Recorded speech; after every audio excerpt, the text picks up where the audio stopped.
Assalamualaikum warahmatullahi wabarakatuh. Alhamdulillah wassalatu wassalamu ala Rasulillah wa ala alihi washabihi wa mawalah amma ba'du. Apa kabar anak-anak kelas 9? Insyaallah semoga Allah senantiasa memberikan kita kesehatan dan kekuatan dalam menghadapi segala tantangan. Amin ya rabbal alamin. Karya tulis memiliki dua jenis, yaitu karya tulis ilmiah dan non-ilmiah. Pada video ini kita akan membahas salah satu karya tulis non-ilmiah, yaitu cerpen atau cerita pendek. Apakah kalian tahu apa itu cerpen? Mari kita simak penjelasan berikut. Yang pertama kita akan membahas pengertian cerpen. Menurut KBBI atau Kamus Besar Bahasa Indonesia, cerpen adalah sastra kiasan, sastra kisahan pendek atau kurang dari 10.000 kata yang memberikan kesan tunggal yang dominan dan memusatkan diri pada satu tokoh dalam satu situasi atau pada suatu ketika. Menurut para ahli, saya kutip dari pendapat HB Yasin, cerpen adalah sebuah cerita singkat yang harus memiliki bagian terpenting, yakni perkenalan, pertikaian, serta penyelesaian. Cerpen atau cerita pendek dapat disebut juga dengan cerita pendek merupakan suatu prosa naratif atau yang tidak sesungguhnya atau karangan, ya. Cerpen cenderung singkat, padat, dan langsung pada tujuannya dibandingkan karya-karya fiksi lain yang lebih panjang seperti novel. Selanjutnya kita akan membahas tentang ciri-ciri cerpen.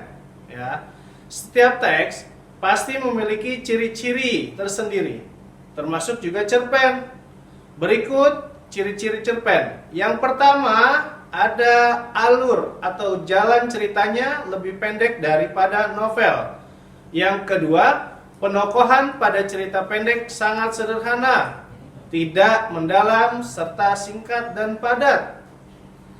Kemudian selanjutnya, sebuah cerita pendek memiliki jumlah kata yang tidak lebih dari 10.000 kata.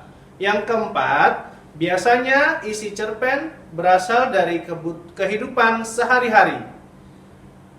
Yang kelima, tidak menggambarkan semua kisah para tokohnya, namun digambarkan hanya intinya saja. Selanjutnya, tokoh di dalam cerpen digambarkan mengalami konflik atau masalah hingga pada tahap penyelesaiannya. Selanjutnya, memakai kata yang sederhana dan mudah dipahami pembaca. Dan yang terakhir, kesan atau pesan yang terdapat pada cerpen tersebut sangat mendalam, sehingga pembaca turut merasakan kisah dari cerita tersebut. Selanjutnya, biasanya hanya pada peristiwa saja yang diceritakan, tidak secara keseluruhan. Baik, itu ciri-ciri dari cerpen. Ya, cerita pendek memiliki unsur-unsur terbagi menjadi dua. Ya, apa saja sih? Yang pertama unsur intrinsik dan yang kedua adalah unsur ekstrinsik. Baik, pertama kita akan membahas unsur intrinsik dalam cerpen. Unsur intrinsik dalam cerpen adalah sebagai berikut. Ya, ada 7 unsur intrinsik. Yang pertama adalah tema, yaitu ide atau gagasan dasar yang melatar belakangi keseluruhan cerita yang ada pada cerpen. Yang kedua, ada tokoh dan penokohan. Bagian ini wajib ada ya dalam sebuah cerpen. Tokoh dan penokohan tentunya berbeda.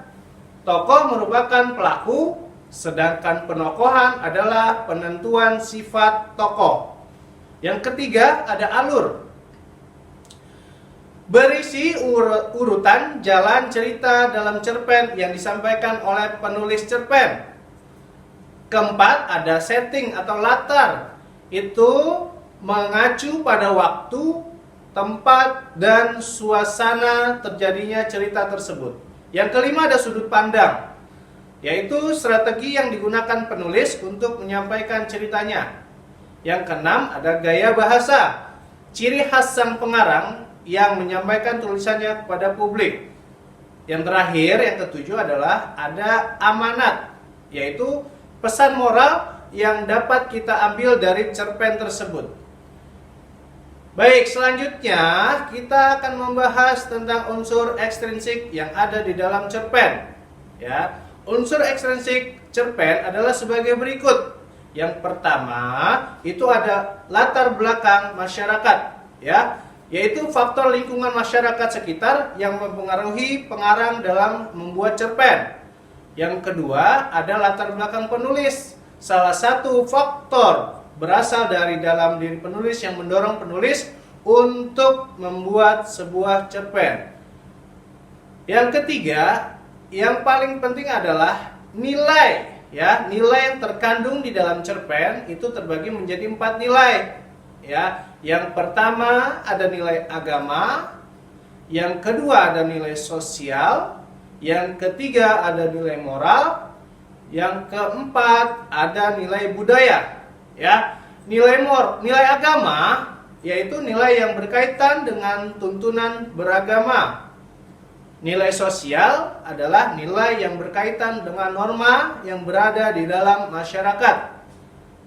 Nilai moral adalah nilai yang berkaitan dengan akhlak budi pekerti atau susila atau baik buruk tingkah laku.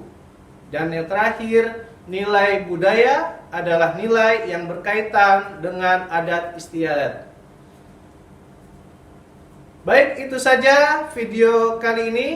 Ya, semoga video ini bermanfaat untuk kalian kelas 9. Ya, kita telah mempelajari tentang pengertian dan cerpen, ciri-ciri cerpen, dan unsur-unsur yang ada di dalam cerpen.